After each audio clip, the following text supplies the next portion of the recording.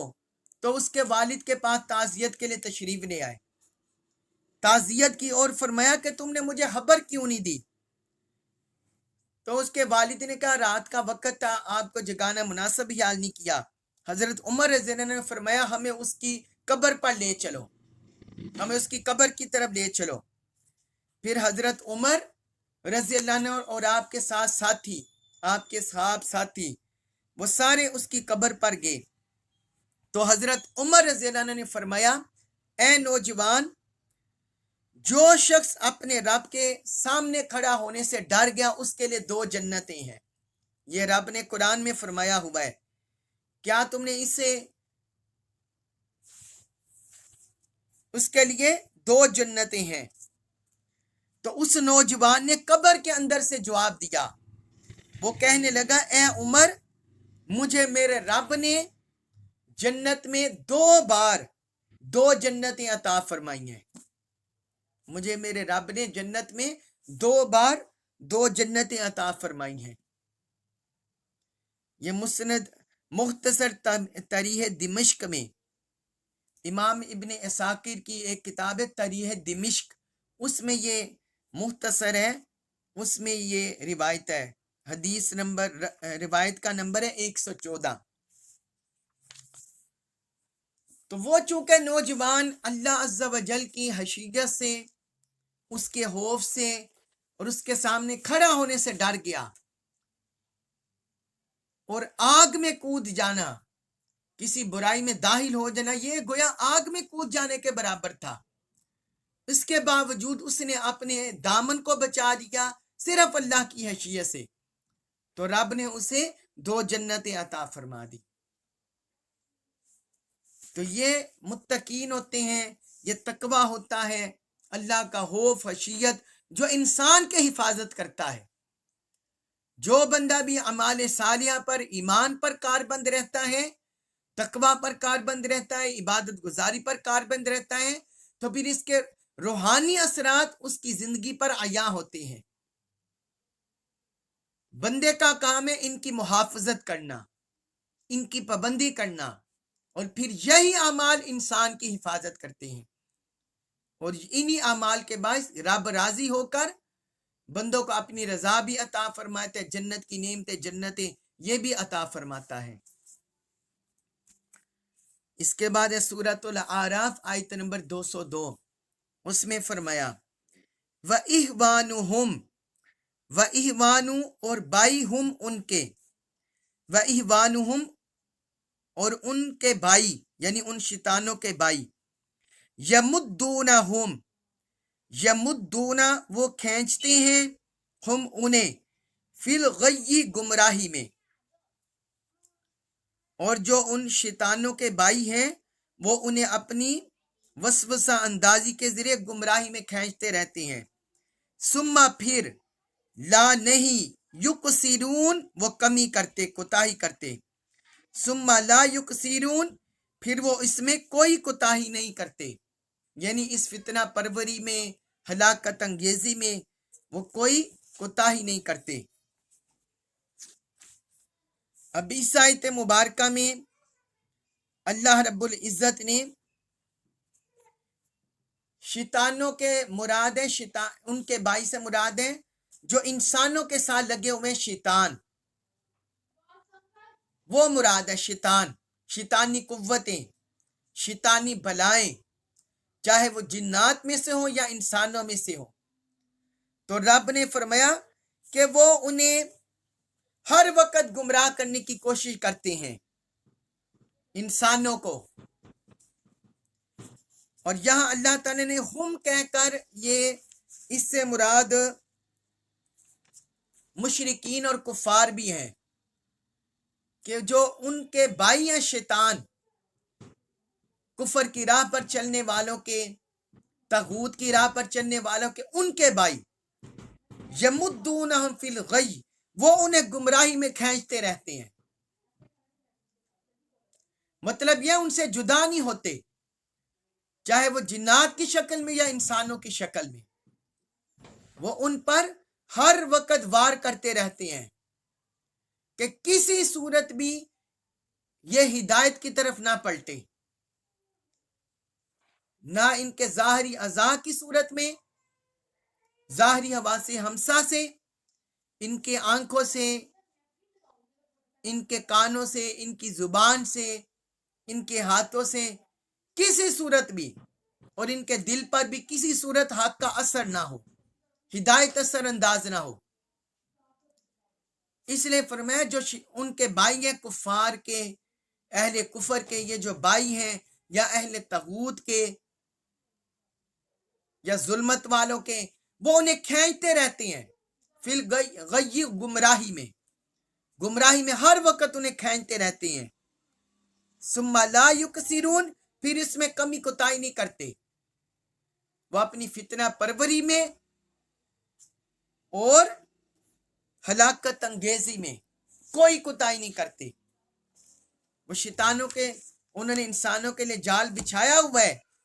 بس اس میں بغیر کسی کمی کوتاہی کیے وہ ہر وقت ان کو کھینچتے رہتے ہیں ہلاکت انگیزی کی طرف، اور ان سے وہی بچ پاتا ہے جو متقی ہو،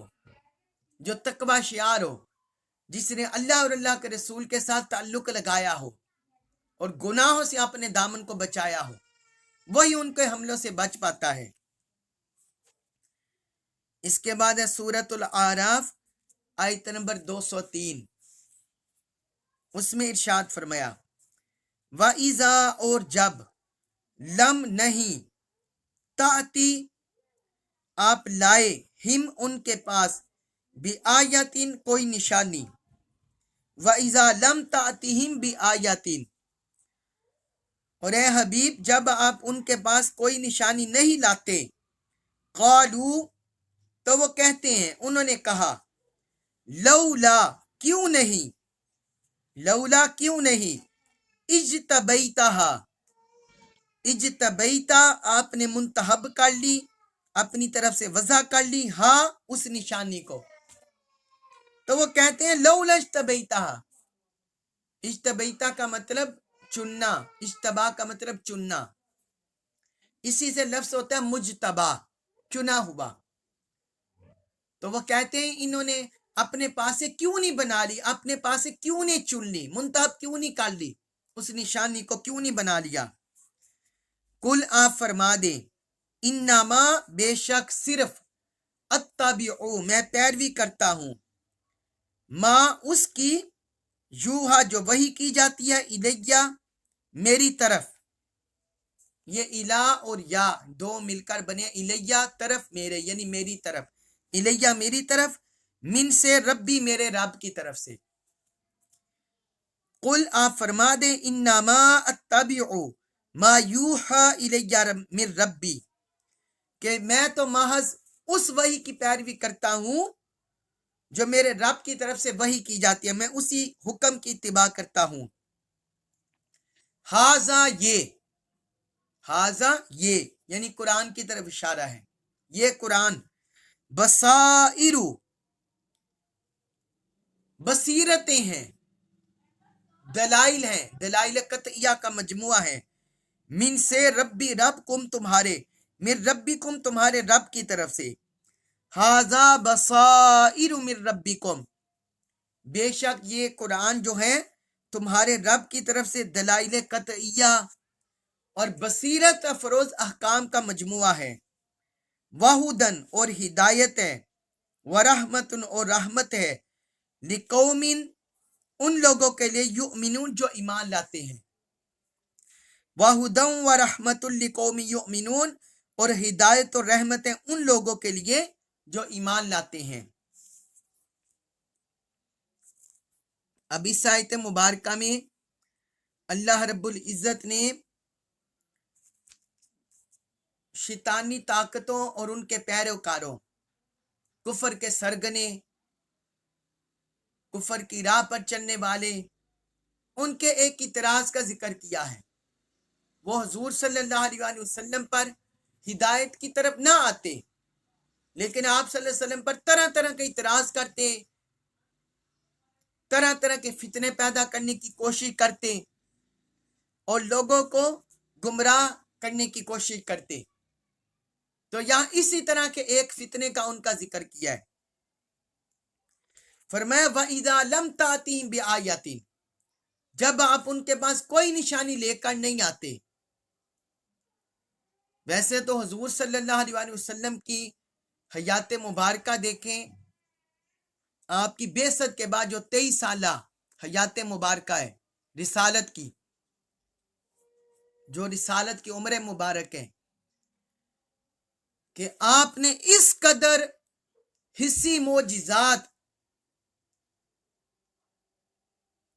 آپ سے اس قدر ظاہر ہوئے، حسی معجزات یعنی جو آنکھوں سے نظر آتے، جنہیں انسان محسوس کرتا،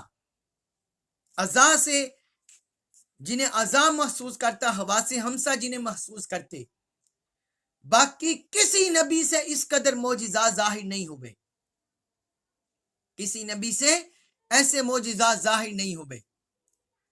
کبھی آقا علیہ الصلوۃ والسلام کے دست اقدس سے چاند 2 ٹکڑے ہو جاتا، کبھی غروب ہوا سورج پلٹ آتا، کبھی کسی کی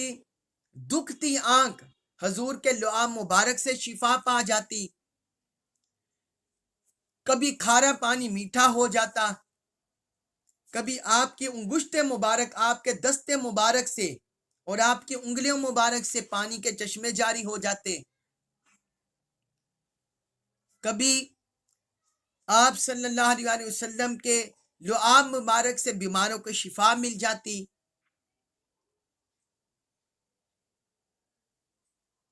اور کبھی آپ کی دعا سے، آپ کے دم سے، برکت سے لوگوں کو مال کثیر نصیب ہو جاتا، اور کبھی آپ راہ چلتے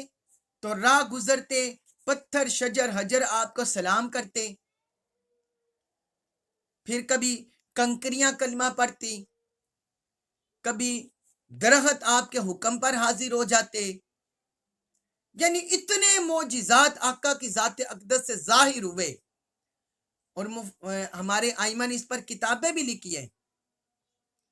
حضور شیخ علیہ السلام ڈاکٹر محمد طاہر القادری مدد اللہ العالی نے بھی لکھی ہے۔ حضور کے معجزات پر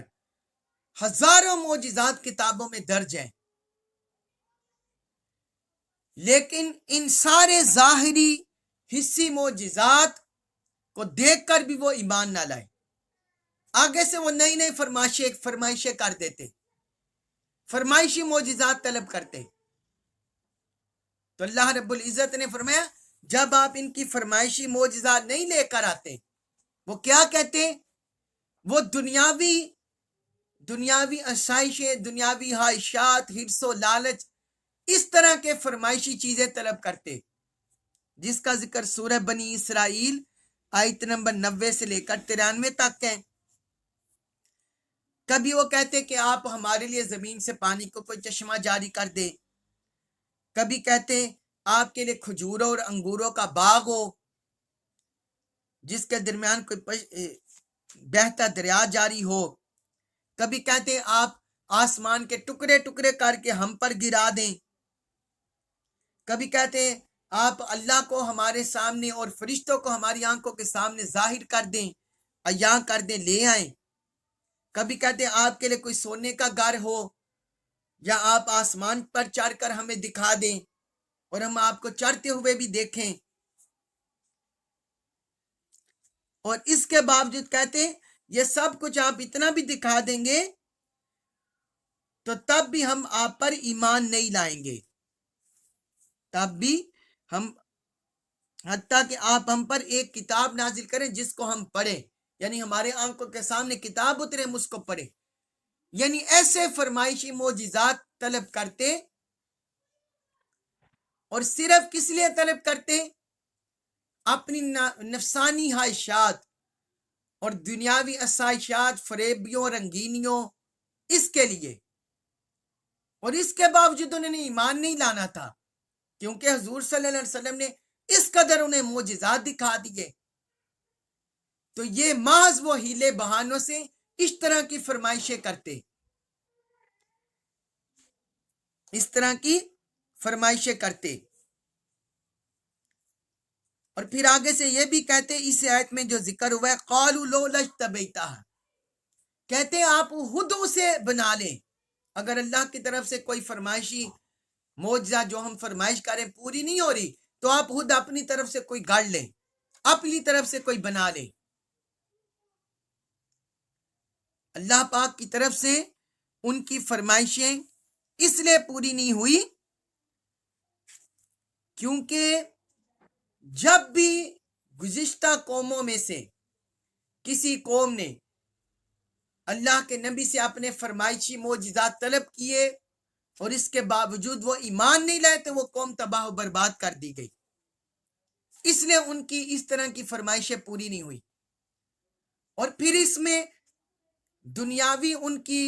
ہوس، دنیاوی حرص، دنیاوی خواہشات، اس کا بھی عمل دخل تھا،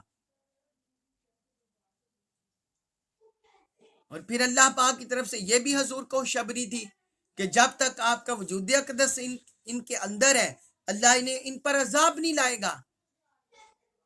تو ان کی وجہ سے ان کے فرمائشی معجزات پورے نہ ہوئے۔ آگے اللہ تعالی نے فرمایا اے حبیب آپ فرما دیں، آیت نمبر 203 سورۃ الاعراف، قل انما اتبع ما یوحی الی من ربی، اب یہاں فرق بتا دیا، فرمایا میں تو صرف اسی حکم کی اتباع کرتا ہوں جو میرے رب کی طرف سے وہی ہوتا ہے، مطلب یہ ہے میرا کلام، میرا قول، میرا فعل، میرا ارادہ، میرا خیال، میرا عمل، یہ سارا اللہ کے احکام کے تابع ہے، اس میں میرے نفس کا اور میری خود ذاتی نیت کا عمل داخل نہیں ہے، فرمایا یہ اللہ کے امر سے ہے، اللہ کے فضل سے ہے، یعنی یہ کہہ کر آپ نے مخلوق کو، ان کافروں کو رب کے ساتھ جوڑنا چاہا کہ مجھے مان کر رب کو مانو، مجھے جان کر رب کو جانو،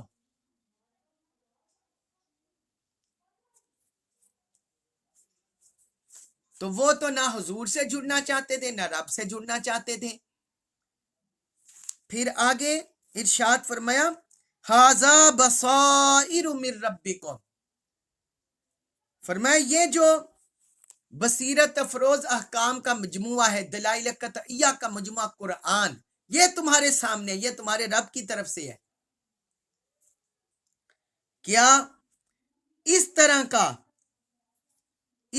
کا جو علمی فکری خزانہ اور علمی فکری معجزہ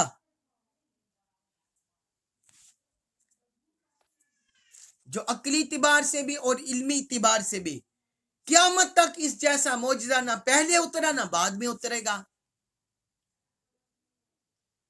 تو یہ تمہارے سامنے ہے، یہ اللہ رب العزت نے نازل فرمایا ہے، اور یہ میری نبوت اور رسالت کی حقانیت اور صداقت پر بین دلیل ہے۔ تو کیا تم اسے دیکھ کر، اسے پڑھ کر ایمان نہیں لا سکتے، اسے پڑھ کر ہدایت نہیں پا سکتے؟ تو اللہ رب العزت نے یہاں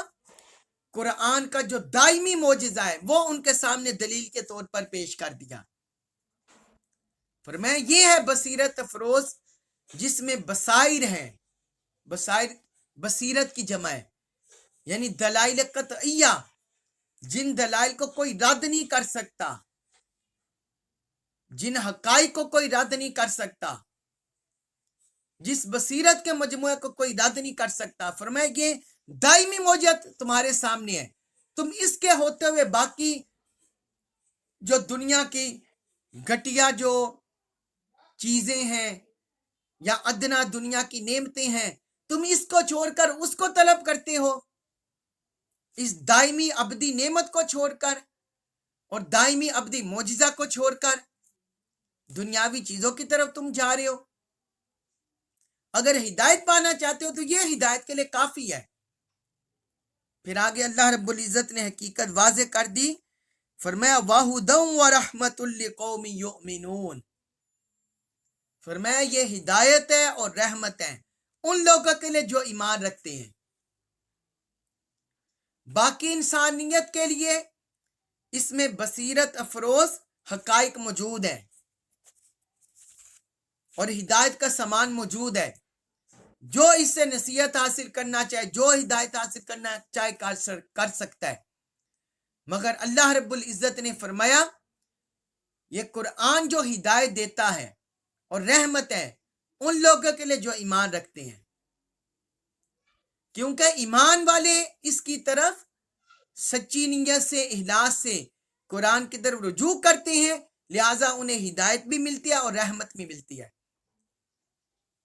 اور جو ایمان سے محروم ہے وہ قرآن کے ساتھ سچا سچا تعلق نہیں جوڑتے، لہٰذا وہ ہدایت سے محروم رہتے ہیں، وہ ہدایت سے محروم رہتے ہیں۔ اللہ تبارک و تعالیٰ سے دعا ہے اللہ تبارک و تعالیٰ ہمیں قرآن مجید سے کما حق کو ہدایت نصیب فرمائے، رحمت نصیب فرمائے، اور ہمیں ہر طرح کے فتنوں سے، شر سے اپنی پناہ عطا فرمائے، قرآن مجید کا کامل فہم نصیب فرمائے اور ہمیں اس پر عمل پیرا ہونے کی توفیق عطا فرمائے۔ وما علیہ الا البلاغ المبین۔